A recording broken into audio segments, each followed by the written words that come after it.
ሀና ጉዳይ ስናነሳ ምናልባት የሀኒ ጉዳይ የምታውቁ ሰዎች እስቲ አንዳንድ ቁጥር ጻፉልኝ። የሀና እህታችንን ጉዳይ የምታውቁ አንዳንድ ቁጥር ጻፉልኝ እስኪ።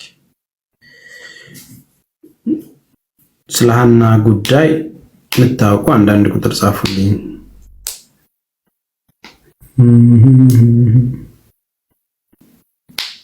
ሁለት ሰው ብቻ ነው እንዲያና ነው ያውቃል። ሀና ማለት ሳውዲ ላይ ህይወቷ አለፈ የተባለችው ሞታለች የተባለችው በህይወት አለች የተባለችው የሶሻል ሚዲያ አጀንዳ የነበረችው ሀናን ነው የምናወራው። ምክንያቱም ጉዳዩ 15-20 ቀን በደንብ ሚዲያው ላይ ስለተነሳ ብዙ ነገር ተከናውኗል። አሁን ነፃ ሆናችሁ እንድታስቡ የምፈልገው ነገር አንድ ነገር አለ። ይሄ ጉዳይ ወደ ሚዲያ ከመጣ በኋላ ብዙ ነገሮች መልካቸውን የቀያየሩ ነገሮች ነበሩ። በተለያዩ ቤቶች ሐሳብ ተነስተው አብረዋት የሄዱትም እነ የገጠር ልጅን ጨምሮ ብዙ ነገር ተዳርሶ ብቻ የተፈጠረውን ነገር ታውቁታላችሁ። አሁንስ ሲባል የደረስንበትን ነገር እኔ አፕዴት ላድርጋችሁ። ለምንድን ነው አሁን እኔ አፕዴት ማድረግ የፈለግከው ብላችሁ ከነገራችሁኝ ይህንን ጉዳይ ኃላፊነት ሰጥታችሁን ነበር አይደለ? እኛ እንይዘዋለን አፕዴት እናደርጋችኋለን ብለናችሁ ነበር አይደለ? ለመጨረሻ ጊዜ ይሄ ጉዳይ ሀቢባ ጋር ተነስቶ እሷ ከያዘችው መጨረሻው ቅርብ ነው ብለን ያዡ ተብሎ ተይዞ በግሩፕ ተፈጥሮ ትዝ ይላችሁ ከነበረ እዛ ያለው ይመች የሚባለው ወንድም ላይቭ ላይ ገብቶ በውስጥ ግሩፕ ላይ እንነጋገር ብሎ ነበር አይደለ?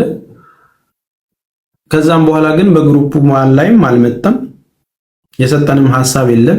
ቀጥታ ያደረገው ነገር ምንድነው? የሆነ የትግራይ ተወላጅ ቤቶች ገብቶ እኔ ትግራዋይ ስለሆንኩ ነው ቦታውን እኔ የምጠቀምበትን ቦታ እነሱ ለመውሰድ ስላሰቡ ነው ተብሎ ሁለቱም ልጆች የተያያዘበት ነገር ውስጥ እነዛ ደላላችሁ ይመችና ማን ነበር የሚባለው ያኛው ምን አይነት መስመር የሳተ መንገድ እንደሄድን ታስታውሳላችሁ አይደል? ምን አይነት የሳተ መስመር ሄደው ጉዳዩ ወደ ዘረኝነት ሊቀይሩትና ይቀይል እንትን ሲሉ ኖ እኛ የሷ ዘር ያልሆን ነው አለን ብለን በቤታቸው በነዛም ቤቶች ገብቼ ያለውን ነገር የተናገርኩትን የምታስታውሱ ካላችሁ ታስታውሳላችሁ። የዘር ጉዳይ አይደለም፣ የአንድ እህት ጉዳይ ነው፣ የስብዕና ጉዳይ ነው ብለን እንደ ግሩፕ እንግዲህ በሐሳብ የተለያየ ሐሳብ ያለን ስል ምንድነው? እኔ ፖለቲከኛ አይደለሁም፣ በፖለቲካ ማምን ሰው አይደለሁም። በተለይ በኢትዮጵያ ፖለቲካ 0.0000 የምሰጥ ሰው ነኝ። የኢትዮጵያ ፖለቲካን በቃ እኛ ኋላ ቀር የሚባል የፖለቲካ ሲስተም እንደምንከተል አውቃለሁ። የሚመጥን ፖለቲካ አይደለም። ለዚህ በ21ኛው ክፍለ ዘመን የሚመጥን ፖለቲካ አይደለም። ኋላ ቀር የሆነ ነገር ነው የምንከተለው። ለወጣቱ ስራ፣ ለልጆቻችን ደስታ፣ ለእናትና ለአባቶቻችን ደስታ፣ ሰላም የሚያመጣ ቴክኖሎጂ የሚያመጣ ስራ አጥነትን የሚቀይር ህይወት ተስተካክሎ ሰው መኖር ያለበትን ነገር መኖር እንድንችል የሚያደርግ ሳይሆን የተወሰኑ ግሩፖች ለራሳቸው ስልጣን እየቆዩ በደም ዋጋ ግን የህዝብ ወጣት እንዲያልቅ የሚደረግበት ሲስተም ስለሆነ አልወደውም። የኢትዮጵያን ፖለቲካ ኢንቮልቭ ማድረግ አላቅም፣ ተሳትፌም አላቅም፣ ምንም ብዬም አላቅም። ምንድነው እሱ ልላችሁ የፈለኩት እነዚህ ነገሮች በሐሳብ ልዩነት ያለን ወንድሞች እንኳን በዚህ ጉዳይ ላይ ተስማምተን እየሰራን ነበር። ምን ተፈጠረ መሰላችሁ? ምን ተፈጠረ? ግሩፕ ጋር የተለየ ነገር ተፈጥሮ አይደለም። በጣም እንዋደድ ግሩፖች ነን። በጣም ሐሳብ እናወራለን። እንዲናርግ የተባለን በደንብ የሰራነውና የደረስንበትን ነገር መንገር ስላለብኝ ነው። ለምንድነው እኛ ሳንፈቅድ ሚዲያ ላይ መውጣት የለበትም የሚሉ ሰዎች አሉ ከግሩፕ ውስጥ። እሺ መቼ ነው የምትፈቅዱት? ይሄ ጉዳይ ዝም ለምን ተባለ ሲባል ደግሞ መመለስ የማይፈልጉ ሰዎች አሉ። እኔ ኮሚቴ በዛው ነገር ምስቅልቅሉ እንደሚወጣ አውቃለሁ። አንዳንድ ጊዜ ራሳችሁን ችላችሁ ተሰደቡ፣ ተወቀሱ፣ የሆነን ጉዳይ ብቻችሁን ይዛችሁ ሄዳችሁ የምትችሉትን ነገር አስተዋጽኦ ብታደርጉ ወይ ከስህተታችሁ ትማራላችሁ ወይ ከስኬታችሁ ጥሩ ነገር ታገኛላችሁ። ኮሚቴ የሚባል ነገር ከቀበሌም ጀምሮ አልወደውም፣ በጣም አደገኛም ነው። ይህንን ነገር ያየሁት እኔ በሌላ ጉዳይም ነው። ሌላ አሁን ሀገር ቤት የገባችው አሁን ክሬዲቱ የሚገባው ለእንትና ነው እንትና ነው ተብሎ የሚወራው ነገር ሳይሆን ያየነውን ፈተናና ውጣ ውረድ እኔ ያውቀዋለሁ። ምን ስንባል ነበር፣ እንዴት ስንሄድ ነበር፣ ማን ሲለፋ ነበር፣ እርስ በርስ እንተዋወቃለን። ጭራሽ ማንም ሳይኖርስ ምንም ሳይሳተፍ ደግሞ አንደኛ ነኝ ብሎ መጨረሻ ላይ መጣ ሰዎችንም ጭምር እናውቃለን። ጉዳያችን ግን እህታችንን ማስፈታትና ሀገሯ ማስገባት ነው። ኦልሬዲ በእሷም አፕዴት ማደረጋችሁ ነገር ምንድነው? ቤተሰቦቿ ጋር ሄዳለች።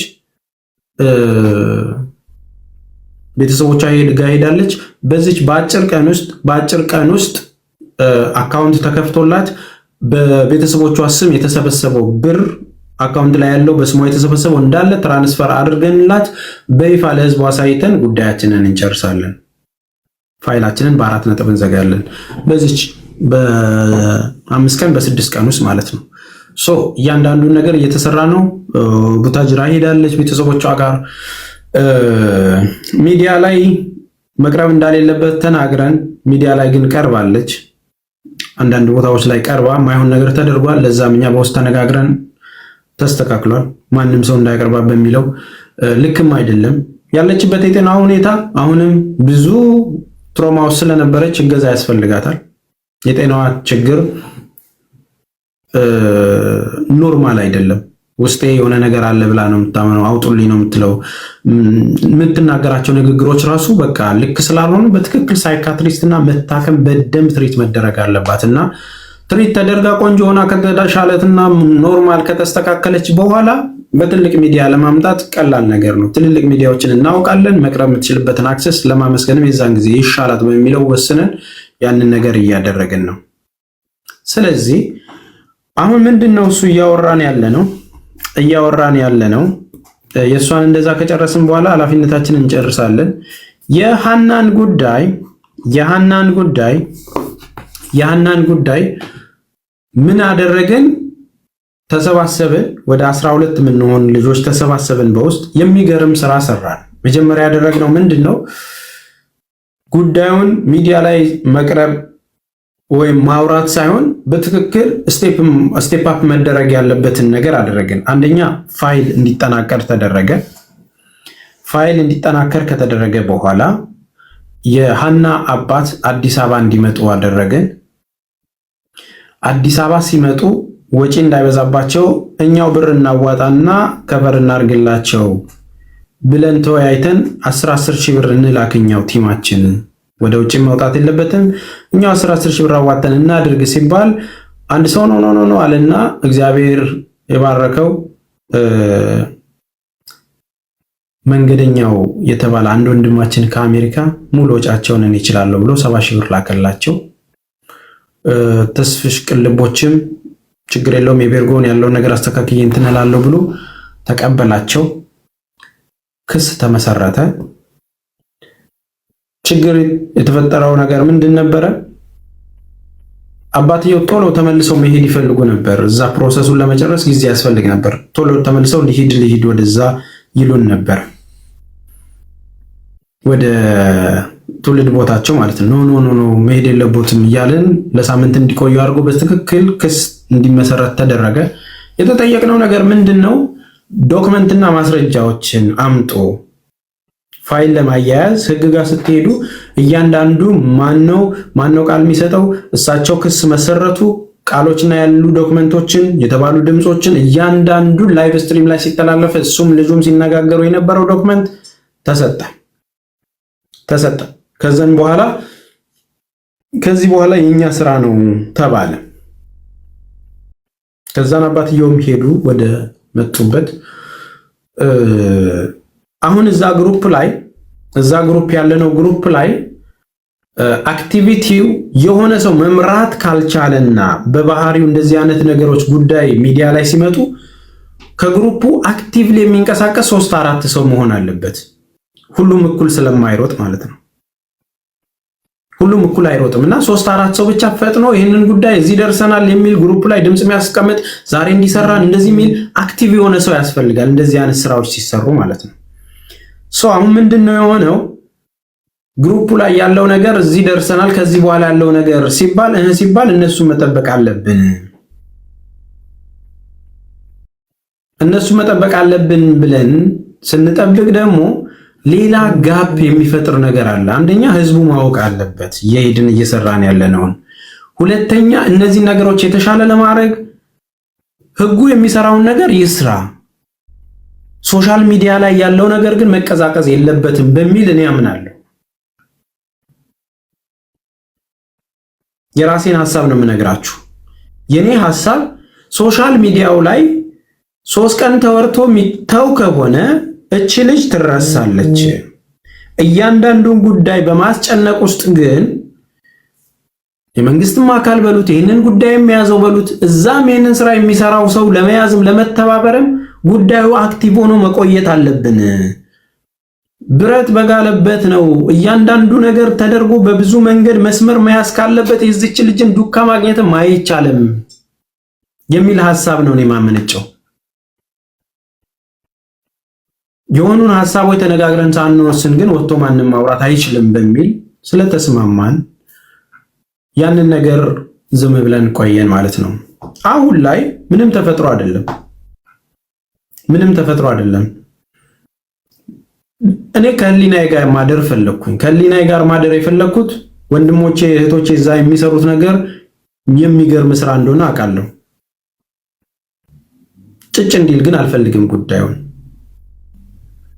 ይሄ ጉዳይ ምን መሆን አለበት ሲባል መንግስት የያዘውን ያዝ፣ ግን መንግስት በምን መልኩ እንደሚሰራ ደግሞ አውቃለሁ። ሚዲያው ላይ ምን ሲንሸራሸር ሚዲያው ላይ ያሉ አካላቶች እነማን እንደሆኑም ጭምር አውቃለሁ።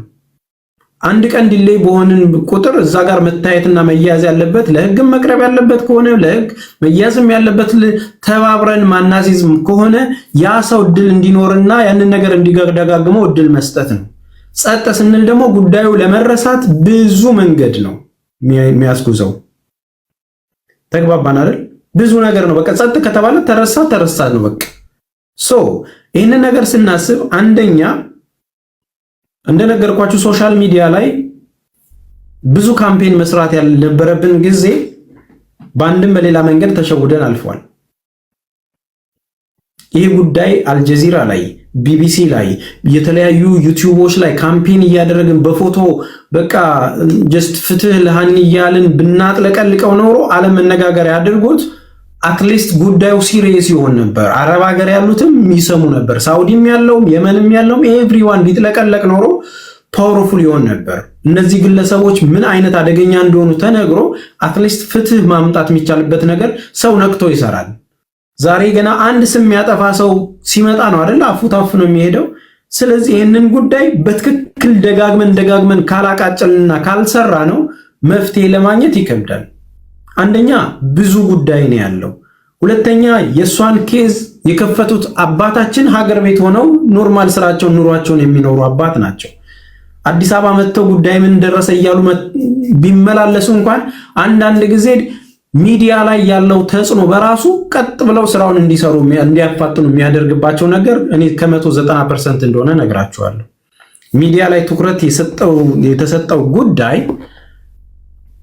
በብዙ ዘንድ አጀንዳ ሆኖ ትኩረት ተሰጥቶ እኔ ይሄንን አውቃለሁ ኢቭን ማውራት መቻል አለብን። እኛ አትሊስት በሳምንት አንድ ቀን እንደዚህ ነው፣ ይሄ ቢሆን እንደዚህ ነው፣ እንደዚህ እኮ እንዲህ ቢሆን ነው እንትና እንዲህ እየተደረገ እየተባለ ሚዲያው ላይ እየተወራ ሰው ግንዛቤም እያገኘ ፍንጮችም እየታዩ እንደዚህ እኮ አለ እየተባለ መምጣት አለበት። አሁን ሁለት ሐሳቦች አሉ። በህይወት አለች በህይወት የለችም የሚል ግሩፕ። ከዚህ ሐሳብ ሰብሮ ለመውጣት የሚያስፈልገው ነገር ይህንንም ለመደራደር ለመወያየትም ኖረችም አልኖረችም ይህንን ኃላፊነት የወሰዱትና እህታችንን ያስቀሯቸው ግለሰቦች እያንዳንዶቻቸው ከሄዱት ጭምር በህግ ቁጥጥር ስር መሆን አለባቸው ብዬ ማመን ሰው ነኝ። ይሄ የኔ ሐሳብ ነው። በህይወት ትኑርም አልፋለችም ይባል ይህንን ጉዳይ ያስፈጸሙት ከሐስከፈ ያሉበት ሲጓዙ የነበሩት ፕላስ ዋናዎቹ ይህንን ኃላፊነት ወስደው ያሉት ተጠርጣሪዎቹ በህግ ቁጥጥር ስር መጀመሪያ መዋል አለባቸው። አለች ኖራለች አይደለም የኛው ውይይት መሆን ያለበት። በህግ ጥላ ስር ሲሆኑ ከሌለችም ቅጣታቸውን ይወስዳሉ፣ ካለችም ጆሮአቸውን ተይዘው ያመጣሉ። ታርጌታችን እነዚህን ልጆች በህግ ቁጥጥር ስር ለማድረግ በምን መልኩ ተባብረን ከህግ ጋርም ሆነን ከኤምባሲዎቹም ጋር ተጻጽፈን ድምጽም ሆነን ሶሻል ሚዲያው ላይ ነቅንቀ ነው ወደ መስመር እንምጣ ነው መሆን ያለበት ነው ብዬ ማስበው። ይህንን ነገር ሳስብ ምን አይነት ችግር ገጠመኝ መሰላችሁ? እኔ በሰክሰስ ፕላስ በበቂ ማስረጃ መመጣበት ጉዳይ አለ። አምባሳደሯ እስክትወልድ ተዋት ተብዬ ስለነበረ እሷን ወልዳለች። አሁን እግዚአብሔር ይመስገን በበቂ ማስረጃ መጥቼ የምጠይቅበት ጉዳይ አለ። ያንን ቲም ያዋቀረችው ደግሞ እሷ ነች። እዛ ቲም ላይ እንደፈለኩ አክት አድርጌ ያንን ጉዳይ ማንሳት አልችልም ከዚህ በኋላ ስለማልችል፣ ምክንያቱም እዚህ ሚዲያ ላይ እያስመሰሉ ከሚኖሩ ወዳጆች መራቅ እንዳለብኝ አውቃለሁ።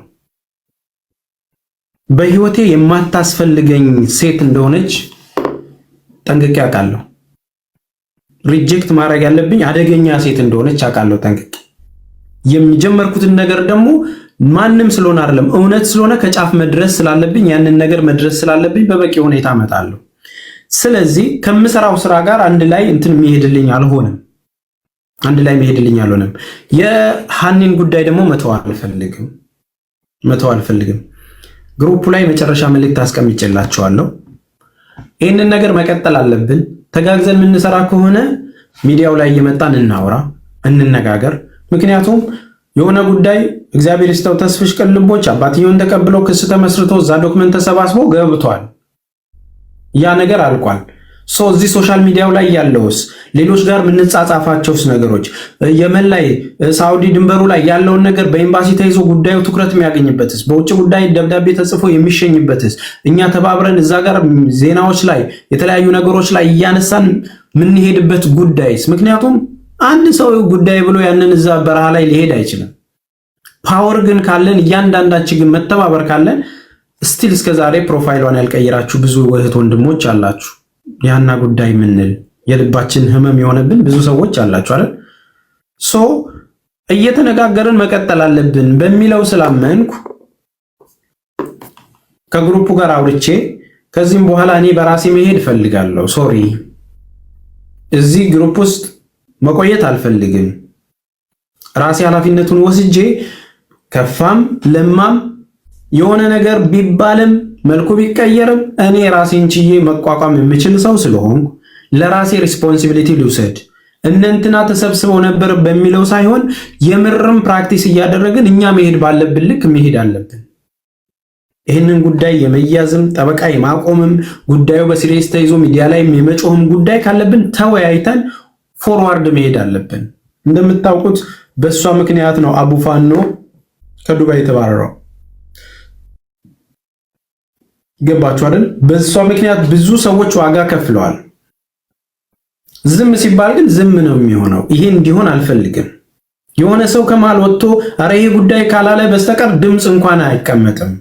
የግሩፕ ስራ የሚሆነው ለዛ ነው። እንትና አንዱ አንዱን ነው የሚጠብቀው እና ስለዚህ እኔ አሁን ይህንን ነገር ምን ማድረግ አለብንን በሳምንት የሆነ ቀን ጉዳይ ተይዞ በሳምንት አንድ ቀን ውስጥ ሐሳቦች እየተወያየን ምን እናድርግ ብለን ሚዲያው ላይ ድጋሚ መጥቶ ጉዳዩ ከጫፍ እንዲደርስ መተባበር አለብን።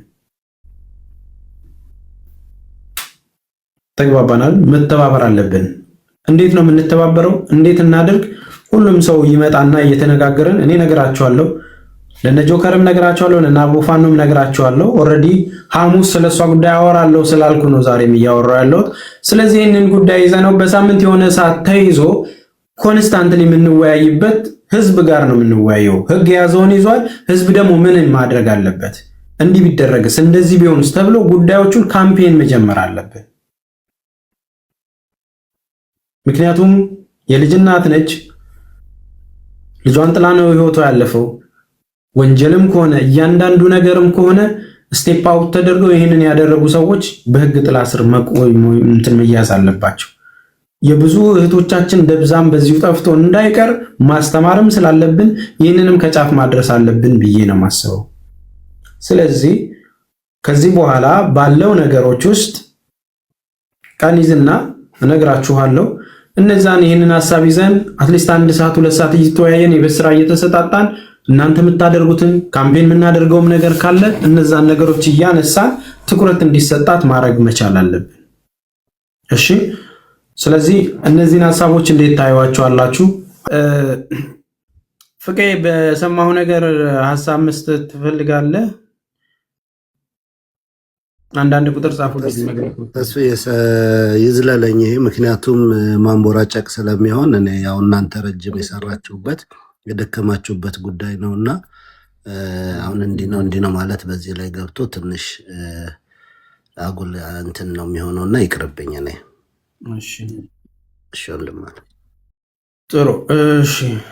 ሲታገት ለካ 1 ሚሊዮን ይገኛል ተብሎ እዛ ጋር ስራ የተጠበሸ ሁሉ እርስ በርስ ድራማ እየሰራ እንደዚሁም ደግሞ እርስ በርስ እየተያያዘ ሰርቶ ለወጣለው ያለው እዛው በረሃ ላይ የሚመጡትን እያፈነ እሷው ሚሊዮነር የሚሆንበትን መንገድ እኛም ምንደግፍ አይደለንም። መፍትሄ ከሆነ በመጀመሪያ እንዳይሄዱ ማስተማር፣ በህገወጥ መሄድ ሪስኩን መናገር፣ እዛ ከሄዱ በኋላ ደግሞ ችግር እንዳይደርስባቸው እዛ አካባቢ ባሉ ድንበር ጠባቂዎችን በመንግስቱም የተጠናከረ ክትትል ተደርጎ አትሊስት ወንጀል እንዳይሰራ ፕሮቴክት መደራረግ። ደስ የሚለው በግሩፕ ሆነው እርስ በርስ ይጠባበቃሉ። አንዱ አንደኛውን እንዳያጠቃ በዘር አደረጉት እንጂ የትግራይ፣ የአማራ፣ የኦሮሞ አድርገው እርስ በርስ ይጠባበቃሉ እንጂ የሚያግተው 20 እና 30 አይሆንም። ጥይት ይዞ መሳሪያ ይዞ ምናምን የሚንቀሳቀሰው ማለት ነው። ስለዚህ በሰላም የሚያሳልፈው ቢዝነስ አድርጎ የሚሄደው ድንበሩ ላይ ምን ያህል ህዝብ እንዳለ አሳያችኋለሁ።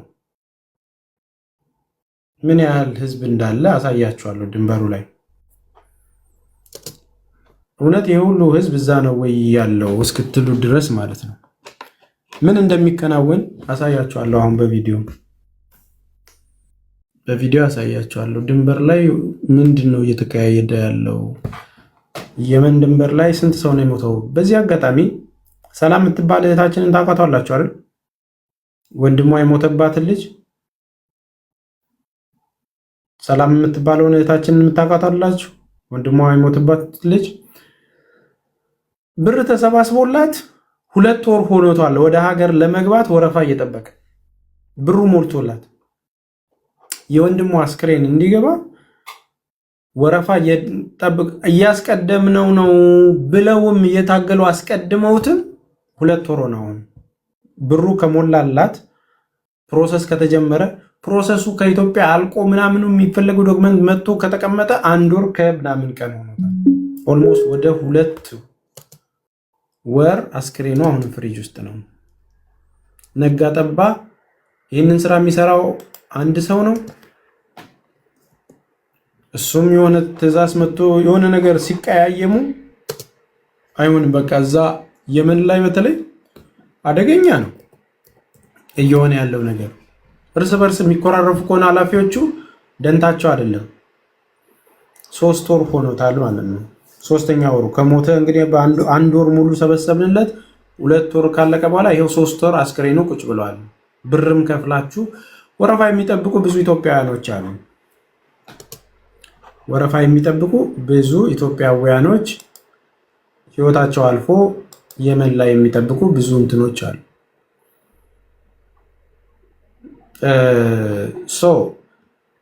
ምንድነው መፍትሄ ሲፈለግ በጋራ መፍትሄ የምንፈልግበትን ነገር ማሰብ ካልተቻለ በስተቀር አደገኛ ነው።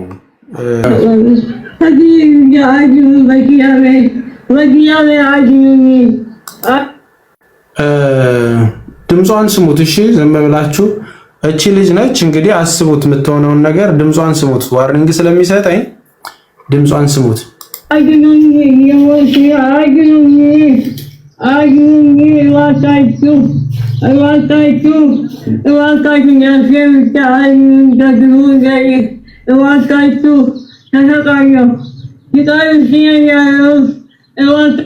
ብርቱካን